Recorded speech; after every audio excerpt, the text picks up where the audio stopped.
శ్రీమాత్రే నమః. అందరికీ నమస్కారం అండి. ఈ వీడియోలో ఈరోజు పంచాంగ వివరాల గురించి తెలుసుకుందాం. 2026 ఏప్రిల్ 1 బుధవారం. స్వస్తి శ్రీ చాంద్రమాన శ్రీ పరాభవ నామ సంవత్సరం ఉత్తరాయణం వసంత ఋతువు చైత్రమాసం శుక్లపక్షం చతుర్దశి తిథి. ఈ రోజు సూర్యోదయం ఉదయం 5:59 ఉంది. సూర్యాస్తమయం సాయంత్రం 6:08 వరకు ఉంది. ఈ రోజు చతుర్దశి తిథి ఉత్తర నక్షత్రం ఉందండి. చతుర్దశి తిథి ఉదయం 6:34 వరకు ఉంది. తదుపరి పౌర్ణమి తిథి వస్తుంది. ఉత్తర నక్షత్రం మధ్యాహ్నం 3:47 వరకు ఉంది. తదుపరి హస్త నక్షత్రం వస్తుంది. యోగం వృద్ధి మధ్యాహ్నం 2:32 వరకు ఉంది. తదుపరి ధ్రువం. కరణం వణిజ ఉదయం 6:28 వరకు ఉంది. తదుపరి భద్ర సాయంత్రం 6:34 వరకు ఉంది. తదుపరి భవ.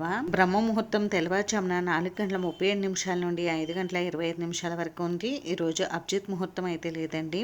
అమృతకాలం ఉదయం 8:25 నుండి 10:03 వరకు ఉంది. శుభ సమయం ఉదయం 9 గంటల నుండి 10 గంటల వరకు ఉంది. తిరిగి తదుపరి శుభ సమయం మధ్యాహ్నం 1:30 నుండి 2:50 వరకు ఉంది. వజ్రం రాత్రి 12:30 నుండి 2:10 వరకు ఉంది. దుర్ముహూర్తం ఉదయం 11:38 నుండి 12:27 వరకు ఉంది. రాహుకాలం మధ్యాహ్నం 12 గంటల నుండి 1:30 వరకు. యమగండం ఉదయం 7:30 నుండి 9 గంటల వరకు. గుళిక కాలం ఉదయం 10:48 నుండి 12:20 వరకు ఉంది. ఈ రోజు ప్రత్యేకతలు వచ్చేసి మంటపాక ఎల్లారమ్మవారి తీర్థం ఉందండి. అలాగే ఈ రోజుతో తిరుమల శ్రీవారి వసంతోత్సవాలు అయితే ముగుస్తాయి. ఇంక ఈ రోజు మంచి రోజా కాదా అని అంటే ఈ రోజు మంచి రోజేనండి. ఈ రోజు అన్ని శుభకార్యాలు కూడా నిర్వహించుకోవచ్చు. ఇది ఈ రోజు పంచాంగ వివరాలు అయితే. ఈ వీడియో మీకు నచ్చితే ప్లీజ్ లైక్ చేసి షేర్ చేసి సబ్స్క్రైబ్ చేసుకోండి.